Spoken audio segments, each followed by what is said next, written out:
Is Justin Trudeau completely deluded when it comes to his chances of winning in any future elections in Canada? Now I'm going to get into this absolute gem of a clip here. Justin Trudeau genuinely believes he'll win the next election in just a minute, but let's set the stage here. So it was just over a week ago, some Liberal MPs issue a deadline to Trudeau. Make up your mind whether you're going to stay or go. They want rid of him, obviously, for obvious reasons. Now, even Politico has been talking about this. Justin Trudeau faces calls for a secret ballot on his leadership. Liberal MPs do not want Justin Trudeau as the leader anymore, and there's a perfectly reasonable explanation for this.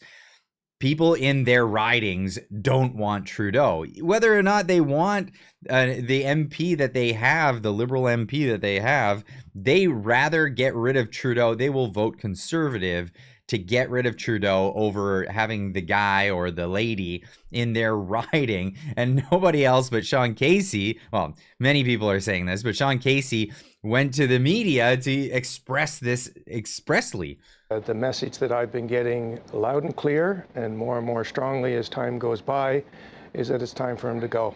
And I agree. We all agree. Did you come to that conclusion before you started hearing it at the doors? I mean, when you talk to people in your riding, what are your constituents saying to you?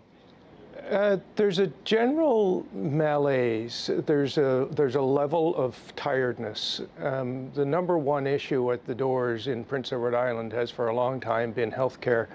That's been supplanted by concerns over leadership. And people have had enough. They've tuned him out, and they want him to go. I can't tell you the number of people that have said to me, Sean, I want to vote for you, but I can't. I want to vote for you, but I can't. And that's really what's happening here in Canada.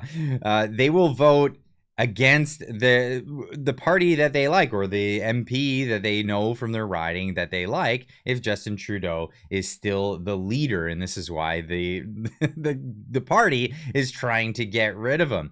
National Post reporting Trudeau pours more cold water on caucus detractors as MPs call for a vote on his leadership. Trudeau was asked about the angry protests against him and expletive-laden anti-Trudeau merchandise. Of course, we'll get into that just shortly, but sources also confirmed to the National Post, because they're reporting on the fact that the October 28th deadline came and went and nothing happened. So sources also confirmed the National Post that the letter presented to Trudeau did not contain the names of those who signed it, but of those who spoke during last week's meetings. Upwards of 30 Liberal MPs expressed a desire for him to resign. Get out of here, they're saying. Go on, get.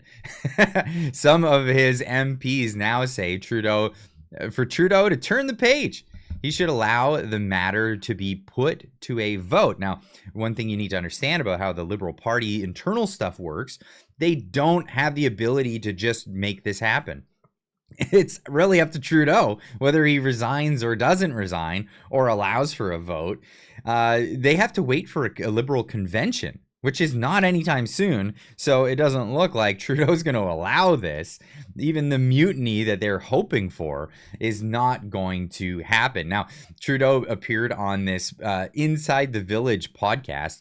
The audio version is available. The video is not available yet on their YouTube channel, but it will be, I'm sure, soon. But other people have gotten clips, and this is one of the great ones from Canada Proud, where he's asked about this specifically.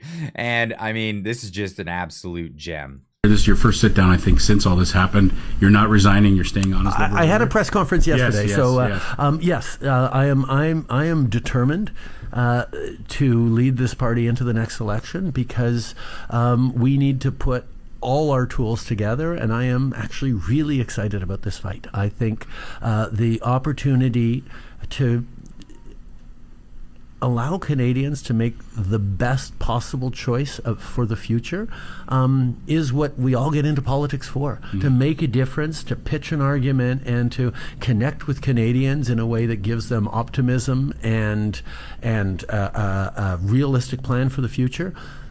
that's what we're in the business of, and that's what I'm excited about. Absolutely. Well, the optimism that Canadians are looking forward to is a Trudeau-less Canada. This is what we're looking forward to. After 9 years of this guy, people haven't been as broke as it's never happened. It's never been this bad in Canada, except maybe before we even showed up and even started living here. It is very bad. But of course, there are his hardcore fans that are still holding on.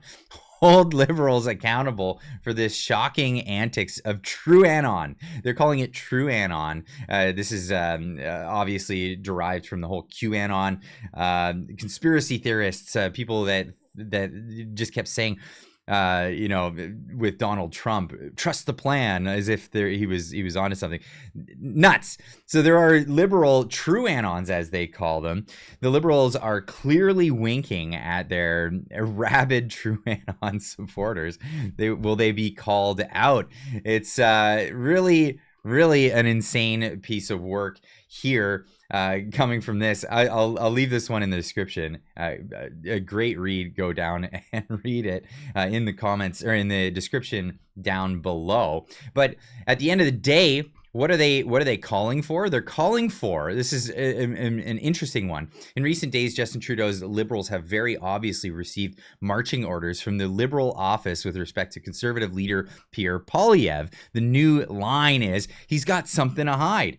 Oh, Pierre's got something to hide. Liberal House leader Karina Gould posted a whole video about this last week, in addition to leveling the accusation in the House of Commons in recent days, as did MP Kevin Larimau, Mark Garrettson, and the Prime Minister himself. Only the top brass, the top quality ones out there. If Pierre Poilievre didn't have something to hide, the theory goes that he would surely seek national security clearance so he could see a list of the names. And it's crazy.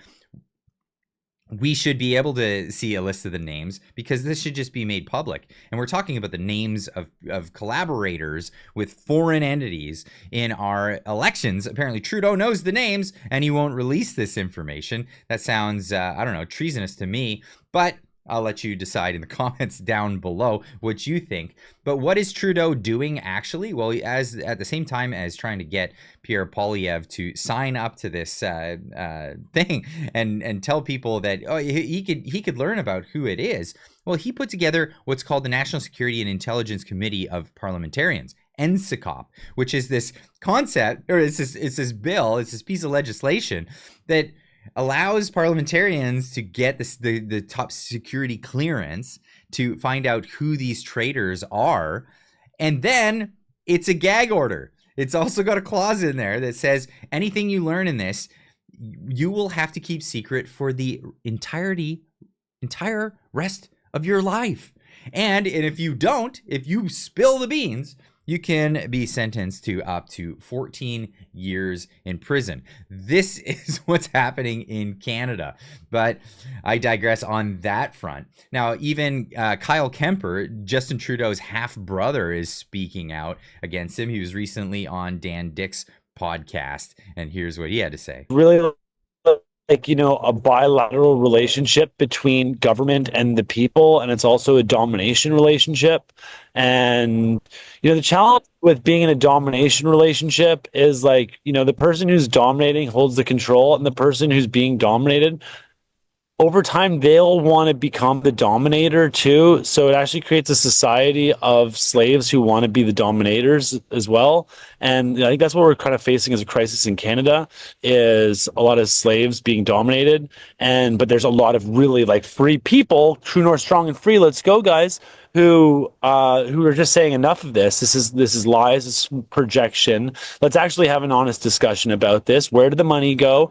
How are the contracts decided? Show us the safety data. You made all these very bold predictions. What was the justification for locking down society, imposing these travel mandates? Basically, is there any justice or even acknowledgement that Canadian politicians and health authorities were basically pharmaceutical spokespeople and poison pushers? I'll leave a link in the description down below to Dan Dick's video here on YouTube, where you can watch his whole podcast, 30-minute podcast, as he talks with Kyle Kemper, Justin Trudeau's half brother on this case. But then Justin Trudeau, CBC reporting, Trudeau said he thinks about how angry messages affect his family. Prime Minister spoke about his job, his party, and immigration on a podcast. Like, going back to that podcast where that clip was from. Justin Trudeau. Prime Minister also said there are a few people who are very angry out there, but they don't represent everyone. Most Canadians are decent and thoughtful and just trying to make their way through this country the best we can. Well, people are trying to make their way through the country the best they can, and they are trying to get you out. A majority of all Canadians now disapprove of Justin Trudeau, except hardcore liberals. That would be your true anon types that we mentioned earlier.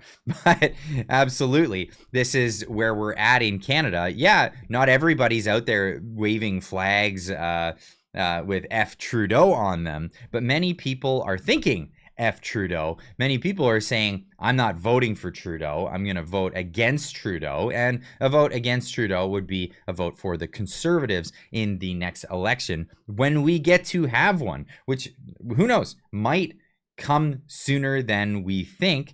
Might happen soon, might not happen until 2025. But hey, let me know what you think in the comment section down below. I'd love to hear what you have to say about the deluded words of Justin Trudeau. Is he completely lost it? Is he insane? Has he lost it? Let me know in the comments, and of course, we'll see you in the next one. Keep on trucking.